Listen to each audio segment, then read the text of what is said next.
जय हिंद दोस्तों। तो अब तक हमने जो पढ़ा था वो हमने पढ़ा था भारतीय इतिहास सीरीज के जो टेस्ट 5 हो गए थे 25 क्वेश्चन के। आज हम जो अगला हमारा टेस्ट है उसके बारे में पढ़ेंगे। तो मैं हरि द्विवेदी अपने YouTube चैनल में आप सभी लोगों का स्वागत करता हूं। हमारा जो आज का पहला प्रश्न है वह है फरवरी 1905 में इंडियन होम रूल सोसाइटी की स्थापना किसने की थी। यानी जो भारतीय होम रूल सोसाइटी है इसकी स्थापना, तो इसमें गलती से 1905 छप गया है, ये 1915 है। और ये जो होम रूल लीग की स्थापना है वो होम रूल लीग होगा तो एनी बेसेंट और बाल गंगाधर तिलक हो जाएगा। बाल गंगाधर तिलक हो जाएंगे महाराष्ट्र में, एनी बेसेंट हो जाएंगी ज़्यादातर शेष इंडिया में। लेकिन इसमें इन्होंने दिया है कि इंडियन होम रूल सोसाइटी की स्थापना, तो ये श्यामजी कृष्ण वर्मा करेंगे। कहाँ पे करेंगे? लंदन में Shyamji Krishna Verma Indian home rule society की स्थापना करेंगे। कब? 1905 में। तो इसका आंसर हो जाएगा श्यामजी कृष्ण वर्मा। दूसरा जो प्रश्न है वह है कि निम्नलिखित में से किसने इंग्लैंड के चार्ल्स द्वितीय को, यानी जो पुर्तगाल की राजकुमारी थी कैथरीन ब्रोनांजा, इनसे विवाह में दहेज दिया था। तो किसने दिया था? पुर्तगाली जो होंगे, तो पुर्तगाली जो शासक हैं उन्होंने दहेज में दिया था। क्या? बंबई को एक तरीके से दहेज में दे दिया अपनी राजकुमारी की शादी के। तो हमारा जो अगला प्रश्न है वो ये है कि निम्नलिखित में से किस सामाजिक धार्मिक आंदोलन ने भारत भारतीयों के लिए का नारा दिया। तो ये जो नारा है ये दिया था आर्य समाज ने। आर्य समाज जिसके संस्थापक की बात करें तो आर्य समाज के संस्थापक जो हैं वो स्वामी दयानंद सरस्वती। स्थापना कब होगी? 1875 में। और इसी आर्य समाज के स्वामी दयानंद सरस्वती की मृत्यु के बाद एक तरीके से भारत में किस तरीके का एजुकेशन हो उसके आधार पे दो तरीके के एजुकेशनल इंस्टीट्यूट स्थापित किए गए, जिसमें से पहला था कि जो पाश्चात्य शिक्षा को मान रहा था और एक था जो प्राच्य शिक्षा को मान रहा था। अर्थात पाश्चात्य शिक्षा मानने वाले मतलब एजुकेशन जो है वो इंग्लिश बेस पे हो, और इनके द्वारा जो स्थापित किए गए विद्यालय वो लाइक डीएवी दयानंद एग्लो वैदिक कॉलेज, और जो प्राच्य शिक्षा का समर्थक था उनके द्वारा गुरुकुल स्थापित किए गए। तो इसका हो जाएगा आर्य समाज। हमारा जो अगला प्रश्न है वो है कि 1930 के दशक में बिहार में किसान आंदोलन का नेतृत्व किसने किया था। यानी 1930 में बिहार में किसान आंदोलन हुआ, तो इसमें नेतृत्व कौन करेगा? स्वामी सहजानंद सरस्वती करेंगे इसका नेतृत्व। तो इसका हो जाएगा दयानंद, स्वामी दयानंद या स्वामी सहजानंद हो जाएगा। अगला जो हमारा प्रश्न है वो है कि तिलक की मृत्यु पर किसने मेरा सबसे मजबूत बचाव चला गया है। तो तिलक की मृत्यु की बात करें तो 1920 में इनकी मृत्यु होगी। कांग्रेस अधिवेशन के कुछ समय पहले इनकी डेथ हो जाएगी, और इनकी डेथ पर महात्मा गांधी कहेंगे कि मेरा सबसे मजबूत बचाव चला गया था। एक तरीके से ये उनके बारे में ऐसी बात कहेंगे। अब हम अपने अगले प्रश्न की ओर चलते हैं जो है कि पेशवाओं के अधीन मराठा सरकार का स्वरूप किस प्रकार का था। तो उस समय हम ये कह सकते हैं कि जो मराठा सरकार का स्वरूप है वो क्या हो जाएगा? अत्यधिक केंद्रित हो जाएगा, और बाद में जाके ये क्या हो जाएगा? ढीला ढाला संघ हो जाएगा एक तरीके से। मतलब जो छोटे छोटे स्थानीय शासक उठेंगे जैसे कि सिंधिया हो गए, ग्वालियर के इसी तरीके से इंदौर के शासक हो गए, इंदौर के होलकर हो गए, होलकर वगैरह हो गए। तो ये जो छोटे छोटे शासक होंगे तो हम बाद में ये देखेंगे कि ये एक तरीके से ढीला ढाला संघ बन जाएगा। निम्नलिखित में से कौन सही सुमेलित है? तो इसमें हो जाएगा बरीद राजस्व, हाजिब शिष्टाचार, वकील एदर गुप्तचर, वजीर सेना। तो इसमें हाजिब जो है वो सही सुमेलित है। गांधी जी को महात्मा की उपाधि किसने दी थी? तो गांधी जी 1917 में जब पहला आंदोलन करेंगे तो उसके बाद रविन्द्रनाथ टैगोर जो है इनको महात्मा की उपाधि देंगे, तो इसका हो जाएगा रविन्द्रनाथ टैगोर। बंगाल में आत्मोन्नति समिति नामक क्रांतिकारी संस्था किसने स्थापित की? तो 9 का आंसर हो जाएगा बिपिन बिहारी गांगुली, यानी जो ए ऑप्शन है वो हो जाएगा इसका राइट आंसर। उसी तरीके से जो हमारा अगला प्रश्न है,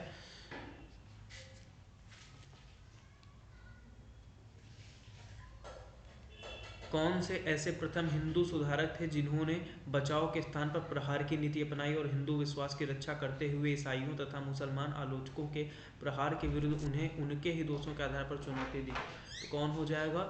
इसमें हो जाएंगे स्वामी दयानंद सरस्वती। अगला जो प्रश्न है, सुभाष चंद्र बोस ने कब अपने सैनिकों जो सुभाष चंद्र बोस हैं, सुभाष चंद्र बोस ने कब अपने सैनिकों से कहा तुम मुझे खून दो मैं तुम्हें आज़ादी दूंगा? तो इस प्रश्न का उत्तर हो जाएगा इम्फाल अभियान, मतलब जब नॉर्थ ईस्ट वाले भाग पे द्वितीय विश्व युद्ध के समय ये अभियान करेंगे तो उस समय ये नारा देंगे कि तुम मुझे खून दो मैं तुम्हें आज़ादी दूंगा, और उसी समय ये महात्मा गांधी को राष्ट्रपिता कहेंगे और उनके नाम एक पत्र लिखेंगे और रेडियो में एक जो भाषण देंगे उसमें कहेंगे कि हे राष्ट्रपिता, मैं भारत की जो स्वतंत्रता है उसके लिए आखिरी युद्ध शुरू कर रहा हूँ और इसमें मुझे आपका क्या चाहिए? आशीर्वाद चाहिए। एक उर्दू दैनिक वंदे मातरम किसने प्रकाशित किया? तो इसमें हो जाएगा जो उर्दू दैनिक है ये कौन प्रकाशित करेगा? लाला लाजपत राय इसको पब्लिश करेंगे। इसी तरीके से जो अगला है वो है कि सरोजनी नायडू ने किसे हिंदू मुस्लिम एकता के राजदूत की उपाधि दी थी? तो मोहम्मद अली जिन्ना को इन्होंने क्या दी थी? हिंदू मुस्लिम एकता की उपाधि। अब जो हमारा अगला प्रश्न है वो है भारत में पहली अंग्रेज फैक्ट्री कहाँ स्थापित हुई थी? तो पहली अंग्रेज फैक्ट्री कहाँ पे स्थापित होगी? सूरत में होगी। इसके बाद पानीपत की तीसरी लड़ाई में मराठों के हार का सबसे अधिक लाभ किसको मिला? तो ये जो लाभ है ये मिलेगा किसको? ईस्ट इंडिया कंपनी को मिलेगा। क्यों? क्योंकि पानीपत का जो तीसरा युद्ध है इसके बारे में ये कहा जाता है कि पानीपत के तीसरे युद्ध ने यह तय नहीं किया कि भारत पर कौन शासन करेगा, बल्कि ये तय कर दिया कि भारत पर कौन शासन नहीं करेगा, अर्थात जो मराठे हैं भारत पर शासन नहीं करेंगे। अब जो हमारा अगला प्रश्न है वो है कि भारत में निम्नांकित संस्थाओं के स्थापना क्रम में कौन सा सही है, यानी किस संगठन की स्थापना सबसे पहले हुई? तो ब्रह्म समाज की स्थापना 1828 में हो जाएगी, फिर आर्य समाज 1875 में हो जाएगी, रामकृष्ण मिशन की उसके बाद में फिर थियोसॉफिकल सोसाइटी। तो इसका ऑप्शन हो जाएगा 16 का ब्रह्म समाज, Arya Samaj, theosophical society, Ramakrishna mission, यानी बी ऑप्शन हो जाएगा। क्यों? क्योंकि थियोसॉफिकल सोसाइटी की स्थापना यूएसए में हो जाएगी सबसे, इससे पहले रामकृष्ण मिशन से पहले हो जाएगी। तो 16 का बी ऑप्शन। इसके बाद यंग बंगाल के प्रवर्तक कौन थे? तो इसके प्रवर्तक हो जाएंगे हेनरी विवियन डेरोजियो, यानी बी ऑप्शन हो जाएगा 17 का। और ये जो हेनरी विवियन डेरोजियो है ये कलकत्ता के कॉलेज में प्राध्यापक के पद पर होंगे, यानी टीचर के पद पे होंगे, और बहुत ही कम एज में इनकी डेथ हो जाएगी। इनको युवा बंगाल आंदोलन का जनक भी कहा जाएगा। मोहम्मडन एंग्लो ओरिएंटल कॉलेज की स्थापना किसने की? तो सर सैयद अहमद खान। 18 का हो जाएगा बी।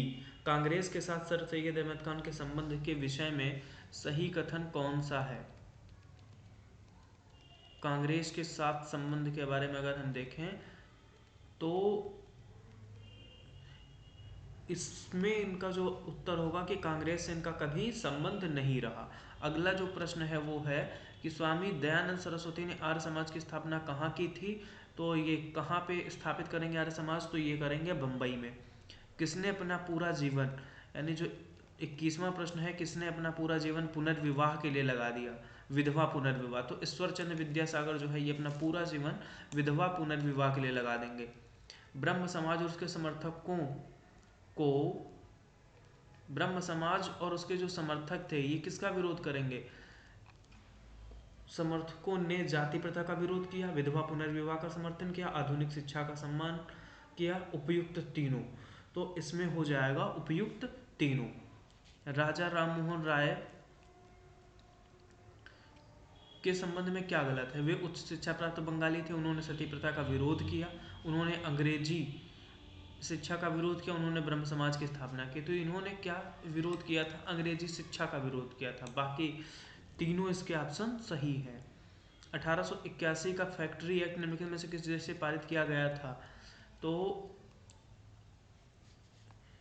इसमें हो जाएगा कि किसी भी फैक्ट्री में 7 वर्ष से कम आयु के जो बच्चे हैं इनके नियोजन पे प्रतिबंध लगाना। जैसे हमारे संविधान का आर्टिकल 24 है, चाइल्ड लेबर को क्या करता है? बैन करता है। उसी तरीके से इसमें 7 साल से जो कम आयु के बच्चे हैं उनका फैक्ट्री में काम करने से रोक लगाना। अब राजा राममोहन राय आधुनिक पश्चात शिक्षा के क्या थे? जो पाश्चात्य शिक्षा थी इसके समर्थक थे। तो इसका आंसर हो जाएगा सी। तो इस तरीके से आज हमने अपनी जो ये सीरीज है इतिहास प्रश्न उत्तर के माध्यम से उसको पढ़ा, और जो इसके पहले की सीरीज है जैसे 25 क्वेश्चन करके हमने 5 सीरीजें पूरी की। तो इस सीरीज में हमने आधुनिक भारत के कुछ प्रश्न के बारे में पढ़ा। आपका वीडियो देखने के लिए धन्यवाद।